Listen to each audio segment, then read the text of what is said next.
so the cells are collected and they're turned into the heart cells. What happens to them at that point? Oh, it's not a stupid question. That's a great question.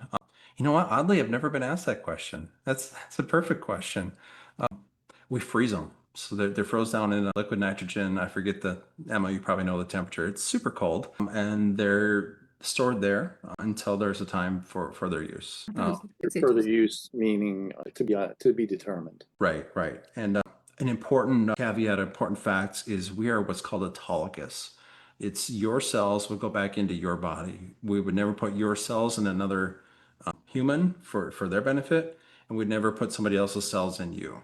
So it's 100% autologous. That does a couple things. Primarily, though, it reduces that need for anti-rejection drugs. So those can be really diminish some quality of life things when you're on those anti-rejection drugs. So we believe that to be a better approach than what's called allogenic, where you could use somebody's cells that are haplotypes matched to you. But yeah, that's a great question. We freeze down 3 different times during this process. The final one being the cardiac cell. So if you submit to the punch test and it goes through the whole protocol, then those cells are there for you to use at some later date if necessity arises?